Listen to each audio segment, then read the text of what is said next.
Dear colleagues, I'm very happy to get the opportunity to share with you my experience from the journey towards becoming a member of the RPS faculty.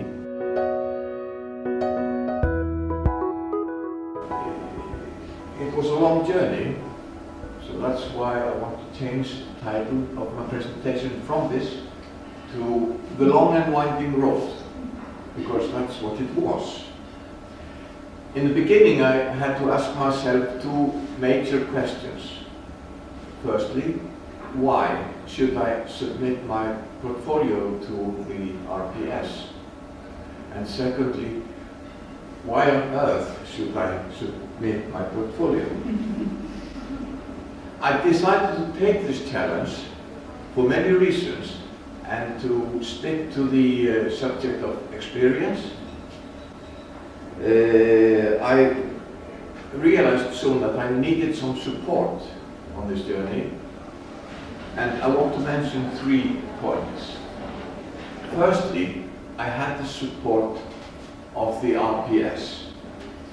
The society has built something that to me looks like an amazing data tank, full of information, guidelines, valuable support, and that was all provided with great professional ambition. And this was just laid before me in a ready-to-use format.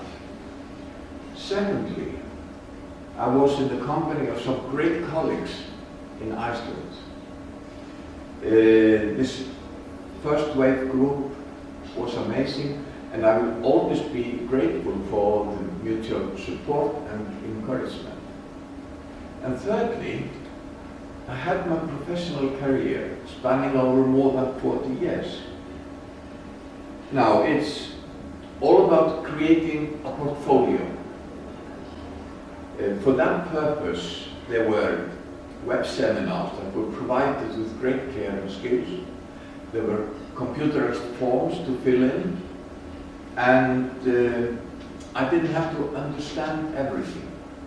For me, it was a just do it moment. And just to set the stage, I'm very, very close to my retirement. So, why did I do it? This was a golden opportunity to look back on my career and to see if I possibly had done something worthwhile, even made a difference in one way or another, to see if my professional life has matched my expectations and my professional ambitions. Now, I've been talking about a journey. Usually when one travels, it's good to know the purpose of the travel, where you're going and what you're going to do along the way. I had a roadmap of a country that, just for now, I want to call faculty land. This is my roadmap. It has a starting point, it has a finishing point, and there is a lot of curves along the way. It's not just from A to B. It is curved, it's winding. And along the way you have to visit some districts. Firstly, district of expert professional practice, and within that district there are 4 communities. There is the district of collaborative working relationships, of leadership, management, education, training and development, with 6 communities within, research and evaluation. This makes up my journey. Now, there are a total of 34 communities or competencies you have to visit. And the idea is to make entries, write entries or reports about the visits to all these communities. I wrote about work in general, about tasks, about committees I've been on, boards, organizations, teaching, and so on. And exchange with official bodies, patients, organizations, and the authorities. This is what it's all about. You write your entries, your reports, and you fill it in a very user-friendly computerized system. Now, a total of 34 communities, so at least I had to write 34 reports. Some of these places you can visit more than once, so the reports, the entries can easily be more than 34, and usually they are. I'm now going to show you an example of just one of my entries. It is in the district of expert professional practice and the community of expert skills and knowledge. The entry has a name. You don't have to be able to read this. I'm just pointing out some headlines. It has a title. And when it started, evidence type and level, and then of course description of the entry. You write entry summary, and very importantly, you write an impact statement. You have to be able to communicate in a very precise and structured manner. But now to some lessons learned. My first and very important lesson. It is not about your academic studies, the continuing education and training you have had or your experience. It is about what all of that has contributed to. The impact your work has had on the profession, patients, and the organization and the community as a whole. But it is clear that in order to make a professional difference, you need to have your academic studies, your continuing education, and your experience. The emphasis is on outcome rather than input. And in an entry, one can showcase the work. It took a while for me to get comfortable with the idea of projecting myself in this way. But when I finally got over that, I had learned my second lesson. Truthfully and honestly, showcase your work. Listen to comments others have made about your work. You can learn from them. If one truthfully and honestly gives a description of the work or the assignment, it will not be a tale full of sound and fury signifying nothing, but it will be honest and true, written down with confidence and for others to evaluate.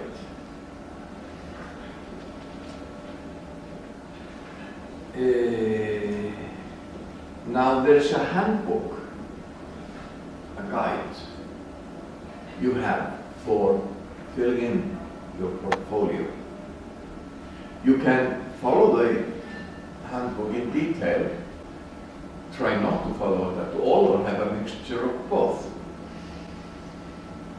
In the beginning I found this portfolio work overwhelming. So I had to start somewhere by writing about something I had done. I didn't match it against any competency or any cluster. I just kept calm and carried on writing entries. But when I started to fill in my entries into the system, I more or less had to rewrite them or restructure them. Before I reveal my third lesson, I wanted to speculate if I followed the handbook in detail in the beginning. I admit I did like Frank Sinatra.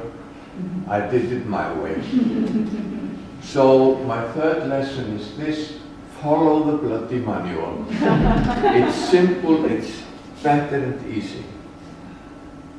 Now I come to my fourth lesson, and the last one I want to share with you.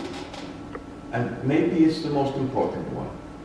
It doesn't need many words, because it's simply this.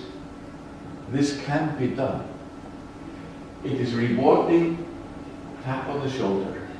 It enhances the professionalism of one's work and guides one towards making a difference in one's professional life.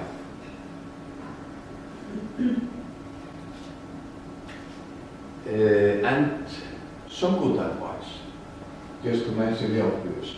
Always keep your CV up to date. Collect and archive all diplomas you might get, all confirmation of participation in congresses, all confirmation of continuing education and training, all papers you might write, and all publications. Document your committees, big and small, and all voluntary work. It's important. Now, let me take you on the road again. This is my roadmap. This guy, me today, I was looking back on my career, but this guy that just has graduated as a pharmacist was starting his professional journey. This roadmap could be a guiding tool. That is why I truly believe that the faculty program can serve as a guide for young pharmacists towards an impactful career. The young pharmacist has a guide, and he or she can decide what to do with their professional life. Plan something or wait for something to happen or not. This is my long and winding road. I told you why it's long, because it's spanning over more than 40 years. But why is it winding? Some of you might recognize this picture. It's a bronze. It's not just any bronze. It is the bronze that's engraved into this pin I carry with pride. It is a part of the coat of armor of the Royal Pharmaceutical Society. It's up here. Now, dear colleagues, it brings me to the end of this short presentation. I'm grateful for the opportunity to become a member of the RPS, of the faculty. I'm grateful for the help I got along the way to the RPS, my colleagues in Iceland, and the Icelandic Pharmaceutical Society.